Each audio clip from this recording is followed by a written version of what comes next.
এই যে সামনে একটা দুর্ঘটনা, ট্রেক্টর পাল্টি খেয়ে গেল। ট্রেক্টরটা এখনই কিভাবে পাল্টি খেলো দেখতেই পাচ্ছেন।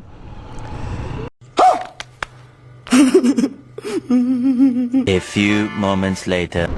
গাড়িটা প্রায় স্পিড, মানে এই যে সামনে একটা দুর্ঘটনা, ট্রেক্টর পাল্টি খেয়ে গেল। ট্রেক্টরটা এখনই কিভাবে পাল্টি খেলো দেখতেই পাচ্ছেন। একেবারে সেই ব্র্যাকেট ডাম্পারের জন্য সেই ব্র্যাকেটে সেই ব্র্যাকেটগুলো দেওয়া রয়েছে, তার কারণে সেই অ্যাক্সিডেন্টটা ঘটে। আর একেবারে দেখতে পাচ্ছেন ইটগুলো কত এসেছে, একেবারে ভয়ানক পরিস্থিতি। এখানে সেই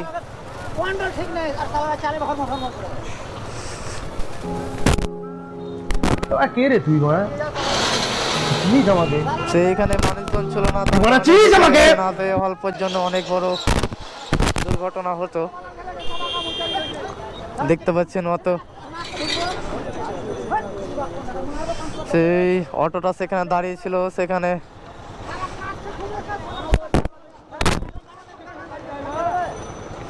এখানে অল্পের জন্য একেবারে नहीं सारुण के यहाँ कुछ तो गड़बड़ है। एंट्री अच्छी है लेकिन बैठने का तरीका अभी बड़ा कैजुअल।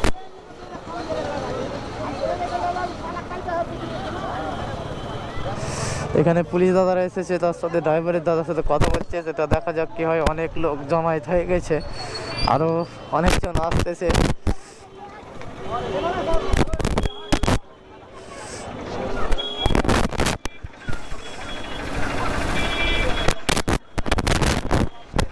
সেখানে ট্রেক্টরের ইঞ্জিন ব্যালেন্সিং হলেও কিন্তু ট্রলিটা ব্যালেন্সিং হয় না।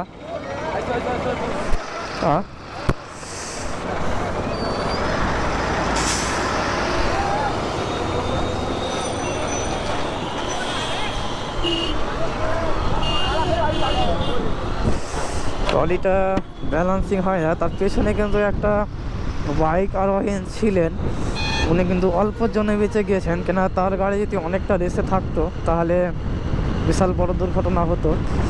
আর যে এইচপি ফিউল আপ মানে পেট্রোলের গাড়িটা যাচ্ছিল, পেট্রোল হোক বা ডিজেল হোক যাই হোক না কেন, সেই যে গাড়িটা যাচ্ছিল সেই গাড়িটা অল্পর জন্যই বেঁচে গিয়েছে।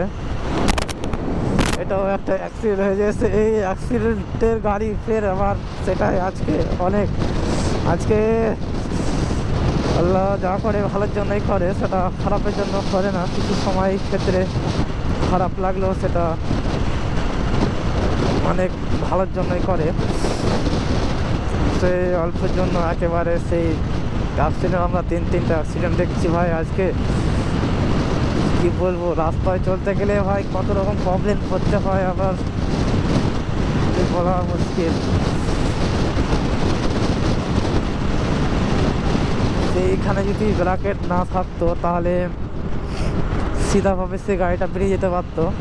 এই ব্র্যাকেটের জন্য ডানে বামে করতে যেয়ে সেই বড় সড়ো একটা দুর্ঘটনা। আর টোটোওয়ালারা তো সেই কী বলবো ওনাদেরকে, টোটোওয়ালারা তো এইভাবেই যে পুরোভাবে চলতে থাকে।